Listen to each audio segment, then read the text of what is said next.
All right, so Paige Van Zant versus Amanda Ribas. Man, I got to be honest with you. I am surprised.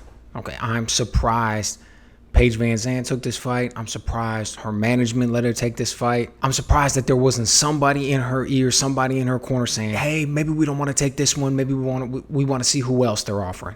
I don't think it's going to end up well for her in this fight. I like her as a fighter, but this is going to be a rough outing. Ribas is a beast. Amanda Ribas, man, she does everything better than Van Zant. I'm sitting here, I'm watching the film, I'm looking at her, I'm watching her style, the way she throws, the way she gets her punches and her kicks off. She is sharp. Everything she does is crisp. She knows how to lead. She knows how to counter. Don't get me wrong, Paige Van Zant is a good fighter, but I think she's really reached her potential. I think she's reached the top of where she's really going to be able to get at in the UFC. And what I mean when I say that is, if you look at a lot of champions, a lot of current champions, right? Like, for instance, look at Amanda Nunes, look at Valentina Shevchenko, look at Joanna Jędrzejczyk or Rose Namajunas or people like that, okay? People that we know right now are champions or they were champions. And then look back at the way that they came up earlier in their career. And watch the way they blew through the competition. Watch the way they just went out there and absolutely dominated people, okay? You're not seeing that from Paige Van Zant. One of the problems that she's going to have in this fight is that Ribas is a black belt. She is a legit Brazilian Jiu-Jitsu black belt, okay? She's an animal on the ground.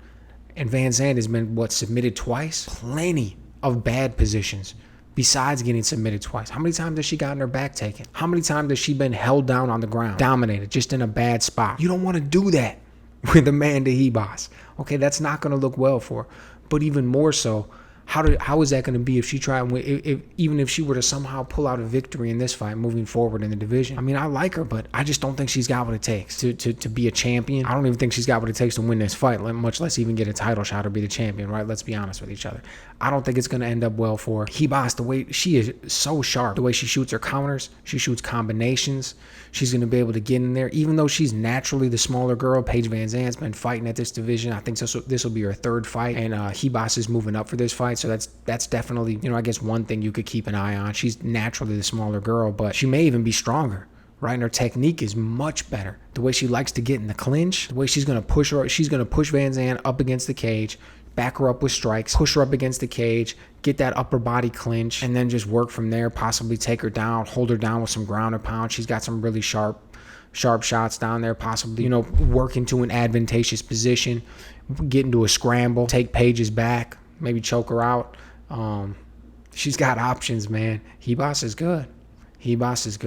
One of the things I found interesting is, if you think about it, Paige Van Zant, she's clearly an attraction in the sense of she's got a lot of fans. Look at her Instagram, look at the way people respond to her. She's a big namer, right? I'm not trying to put her on the name of or on the level of a Conor McGregor or something like that, but she's more what she would normally get fan-wise based on her skill level. So it was interesting that the UFC decided to put her in there with somebody who, it's not just me saying she's going to get torn apart. For instance, I think the odds opened at neg 850, right? Minus 850. Clearly, Las Vegas doesn't have much faith in her either, in the sense that she's going to be able to pull out the victory in this fight, right? But I get it. It'll be interesting to see. I think about the fact that this is the last fight on her contract, right? She just came out maybe a week ago or 2 weeks ago, and she talked about how she makes more money outside of the octagon than she does for her actual fights. That's something to keep in mind. She mentioned specifically that she's going to test free agency after this fight.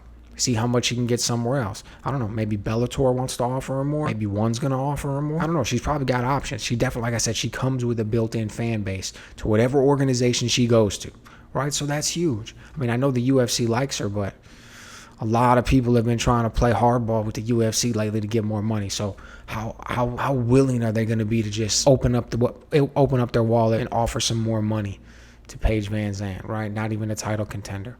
So it'll be interesting to see. But this one, like I said, I don't think it's going to go well for Van Zant at all. I think Ribas is going to tear through her.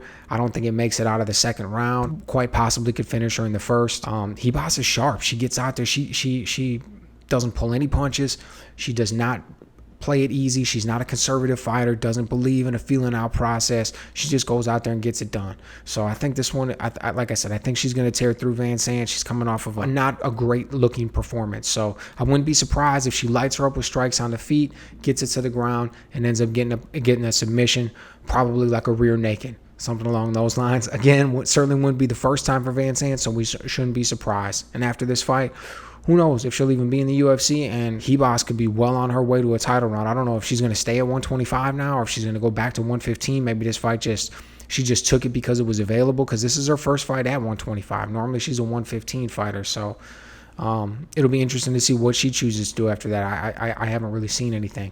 Either way, I look for her to come out, look sharp, look big. It's going to be on the main card, and against a big name fighter like Van Zant, this could really help boost something if she comes out and looks good. So like I said, I think she's going to tear her through her. So let me know what you guys think down in the comments. Let me know what you think Van Zant has in store after this fight as well.